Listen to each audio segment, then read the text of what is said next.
اور پھر بتا دیا مینا کے خیموں میں اس دن پہنچنا اور اس دن نکل جانا. کیا نظام.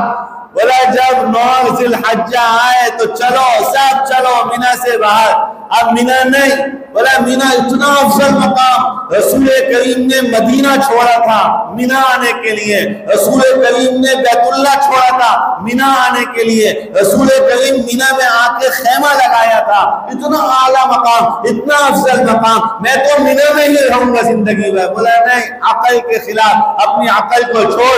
جب 9 ذی الحجہ کا دن آ رہا ہے چل مینا سے باہر نکل اب عرفات کے میدان. عقل نہیں چلے گی, عقل میں نہیں آئے گا.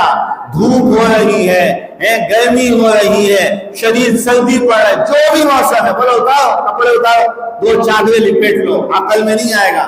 بولے اللہ مجھے بہت نے نعمتیں دی ہیں, یہ والا کپڑا موجود, یہ والا کپڑا موجود, یہ والی جیکٹ موجود, یہ والی. بولا نہیں سب اتار دو. 2 چادروں کے اندر آ جاؤ. 2 چادر. ٹوپی اتارو, سر پہ تاج رکھ کر اتارو. تو دنیا کا کوئی بادشاہ ہے, تو دنیا کا کوئی بڑے سے بڑا عالم مفتی اور فقیہ ہے, کوئی پگڑی ہے, کوئی عمامہ ہے, کوئی ٹوپی. بولا سب اتارو, ننگے سر آ جاؤ. بولا عقل کے خلاف ہے, عقل میں نہیں آئے گا. بولا رب کا حکم ہے, اللہ کا حکم ہے حج. بولا عقل کے خلاف چلنا پڑے گا. پاؤں کا جوتا اتار دو, کسی کو سوال نہیں ہو سکتا کیوں, کیا, کس لیے. بولا نہیں, کیوں نہیں ہے, کیوں چھوڑ دو. رب کریم کا حکم ہے, عقل میں آئے کہ نہ آئے. حج کے لیے چلا ہے تو چپل پہننی پڑے گی, جوتا اتارنا پڑے گا.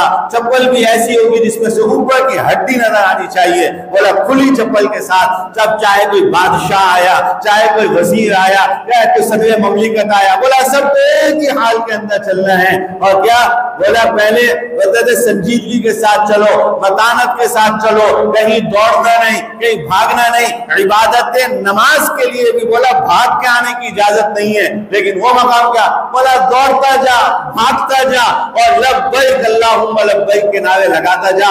سمجھ میں آئے کہ نہ آئے یہ کام کرنا ہی کرنا ہے. حج عقل میں نہیں آئے گا, لیکن رب کریم کی عبادت ایسی ہے کہ بولا جب یہ حج کے ارکان مکمل ہوں گے تو کون سی بشارت دی. بولا ایسے ہو جائے گا جیسے آج پیدا ہوا ہے, سارے گناہ صاف, ساری بد اخلاقیاں صاف, ساری بدتمیزیاں معاف, سب کچھ معاف ہو جائے گا. حج کے بعد بالکل صاف ستھرا ہو جائے گا. تو میرے محترم دوستوں اور بزرگوں, یہ حج اللہ رب کریم کی عبادت میں ایک دیوانہ وار عبادت ہے, ایک جنونی عبادت ہے. ایک شہید کی عبادت بھی ہے, جہاد کی عبادت, وہ بھی دیوانہ وار, لیکن اس میں دیوانگی کا ایسا مدار نہیں ہے جیسے حج کے اندر ہے.